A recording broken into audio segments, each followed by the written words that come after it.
rumah yang sudah mengundang saya untuk hadir di sini. Satu sukacita, satu kebahagiaan tersendiri buat saya. Satu kehormatan buat saya untuk hadir bersama dengan teman-teman yang ada di sini. Sebagai orang percaya, kita harus mengakui kalau hari ini kita ada di sini, ini atas perkenanan Tuhan. Tuhan yang mengizinkan, Tuhan yang mengutus untuk saya bisa ada di Wewiku hari ini, di WOE. Jadi saya yakin sekali kedatangan saya di sini, kehadiran saya di sini, ini semua karena tuntunan Tuhan. Amin. Amin. Amin. Sebagai orang percaya kita harus mengamini itu. Setiap langkah kita, setiap hembus tarikan nafas kita, itu Tuhan yang atur. Kita boleh jalan-jalan, tapi ada kalanya tiba-tiba langsung game. Tadi terima kasih Tuhan sudah mengutus saya datang di sini. Terima kasih juga buat Komsar, tuan rumah, teman-teman semua, Om Marcel, Bapak Mundus, Bapak Andre. Terima kasih bisa temani saya untuk ada bersama-sama di sini. Saya mohon izin untuk langsung saja. Saya tidak perlu menyapa satu-satu. Mohon maaf untuk mempersingkat waktu. Saya mau katakan begini. Saya seperti yang tadi Pak Mundus sampaikan, Pak Marcel sampaikan. Kemarin kami di pihak sebelah. Kami bukan orang asli SBS. Kemarin kami lawan. Tapi hari ini saya menentukan sikap untuk saya bisa ada di pihak SBS. Saya harus mendampingi Pak SBS untuk membangun Rai Melaka. Tentu ada alasannya kenapa saya harus keluar dari pihak yang lama, saya harus datang ke yang baru. Punya alasan. Saya melihat, ini menurut saya, menurut pengamatan saya, kebijakan-kebijakan yang dibuat saat ini, rezim ini tidak memihak masyarakat. Saya berani katakan ini karena kita ada di Melaka, kita ada di wilayah yang subur, tapi kita masih mengalami kelaparan. Kita musim tanam ada 3 kali, Batar, Tinan, Tenau, Angkelean. Tapi kenapa kok kita masih lapar? Kita punya program yang sekarang di rezim ini, swasembada pangan, tapi tidak nampak. Kalau menurut saya, tidak ada. Itu hanya slogan saja. Swasembada pangan ini kita butuh, ada faktor-faktor pendukung yang lain. Salah satu saja, hal yang kecil, traktor itu. Traktor ada 62 sampai sekarang, yang traktor yang sehat itu hanya 7. Bagaimana kita omong swasembada pangan, tapi kita tidak perhatikan traktor itu. Faktor pendukung untuk kita bisa mencapai swasembada pangan itu, kan mustahil itu. Percuma kita omong swasembada pangan, tapi faktor pendukungnya kita tidak perhatikan.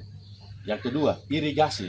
Kita tidak perhatikan air itu mau jalan atau tidak, kita masa bodoh. Yang ketiga, tidak ada pendampingan yang baik dari PPL. Kemarin tadi saya di Rabasa Hairain, ada yang ami wene lamai. No si bulan Januari, to bulan Mei fen wene mai, to mai. Ami la taman. To bulan 5 ni ay fen taman benih. Or se hari se fen nak saing. Kan kasihan. Berarti PPL juga di sana tidak kerja apa-apa. Dari dinas juga tidak ada perhatian. Saya kasih contoh di Kobalima juga seperti itu, bukan hanya di Malaka Barat, tapi di Weliman juga di Kobalima juga seperti itu. Kami di Malaka Tengah musim tanam 1 selesai, kami panen, orang di Kobalima baru mau tanam. Pemerintah tidak serius urus swasembada pangan itu. Ini versi saya. Jadi saya memang melihat seperti itu. Jadi kalau yang omong kita ada beras nona Melaka, ada fore lakateu, ada jagung manik Melaka, itu omong kosong semua. Saya omong ini kebetulan karena saya bertemu dengan Komsat, komunitas sarjana, jadi saya mau omong tentang visi misi dari rezim yang sekarang ini, kita harus jeli berpikir kebijakan ini betul-betul memihak masyarakat apa tidak. Kita omong ini kita punya perut dulu. Kita boleh omong bilang kita mau bangun yang lain, tapi masyarakat punya hidup seperti apa? Kalau menurut saya tidak pas semua yang ada ini. Kami makanya dari situ saya harus berpindah. Pemerintahan kemarin waktu di zaman SBS mungkin lebih baik. Kemarin kami pikir SNKT itu dia akan baik. Ternyata dia tidak baik, makanya kami kembali. Jadi saya atas nama saya mohon maaf. Mungkin kemarin saya sudah mempengaruhi teman-teman yang lain untuk sebenarnya dia dukung SBS, tapi karena kami punya pengaruh, akhirnya dia beralih dukungan ke SNKT. Akhirnya mereka susah saat ini. Jadi saya juga ikut bertanggung jawab sampai rezim ini selesai, dan saya menyatakan untuk saat ini jangan dukung lagi.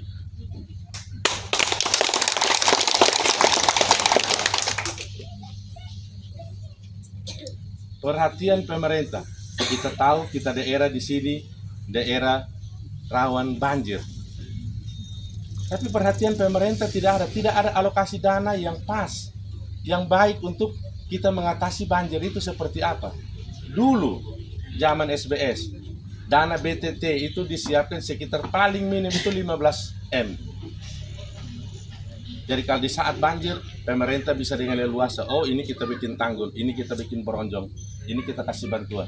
Tapi saat ini, 3 tahun di masa kepemimpinan SNKT, dana BTT itu hanya 1 M. Jadi kalau di saat banjir, no di 1 M, mos dia nih, baik fatih kita, banal tinggi fatih kita, tidak bisa lagi, karena dananya sudah terbatas. Ada yang bilang, kamu di DPR kan, kamu yang menentukan itu. Kami tidak merencanakan itu. Perencanaan itu datang dari pemerintah. DAPD merencanakan itu dan membawa ke DPR, dan DPR membahas dan menyetujui. Saat dalam pembahasan kami mengusulkan, BTT harus tambah. Dari pemerintah tidak mau. Pemerintah sekarang kami harus butuh untuk bangun kantor bupati, jadi butuh anggaran yang begitu banyak. Sekarang kami adu. Kami mau bertahankah, pemerintah yang mau bertahan? Kalau dua-dua ini bertahan, berarti masyarakat yang susah. Semua tidak bisa. Makanya ya kami memang ikut. Kalau memang penyusunan perencanaan semua datang dari sana, ya kami mengikuti. Jadi kalau ada bilang pemerintah sudah menyusun anggaran seperti ini sampai di DPR tolak, tidak ada. Perencanaan yang datang dari pemerintah tidak ada satupun yang kami tolak. Kami hanya mengusulkan untuk tambah, itu pun kalau bisa. Kalau tidak bisa ya silakan. Itu saya mau cerita sedikit proses pembahasan saat di DPR seperti itu.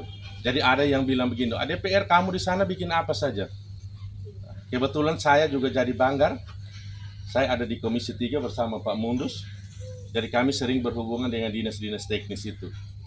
Jadi kalau di dinas atau di kantor, mungkin teman-teman Komsar bisa lihat di YouTube saya seperti apa. Saya yang ini, yang nama Hendri Melkisimu, yang ini, saya lahir besar di Betun, Ema Betun. Ada yang bilang, behili matak Malay nih di Halsa. Ada isu seperti itu. Hili Malay, hili Protestan. Ada seperti itu. Isu itu kalau dibangun saat sekarang, manusia paling primitif yang seperti itu. Masih berpikir primitif. Saya yakin sekali, masyarakat Kabupaten Malaka tidak terpengaruh dengan isu yang itu. Dia memilih tidak melihat dia mau Malay, dia mau Protestan, dia mau Islam. Masyarakat Malaka tidak melihat itu. Saya terbukti. Saya periode pertama saya suara terbanyak di Dapil 1, 2.200 sekian. Periode kedua saya punya suara agak menurun. Ada 1.299. Tapi di kami Golkar saya yang terbanyak. Periode ketiga baru-baru saya ada di 1.900. Saya pemenang di Dapil 1. Berarti isu yang dihembuskan itu saya rasa masyarakat sudah tidak terpengaruh. Iya. Masyarakat, saya yakin sekali masyarakat Kabupaten Malaka sekarang dilihat siapa yang berbuat, siapa yang kira-kira bisa memperhatikan masyarakat, itu yang mereka pilih.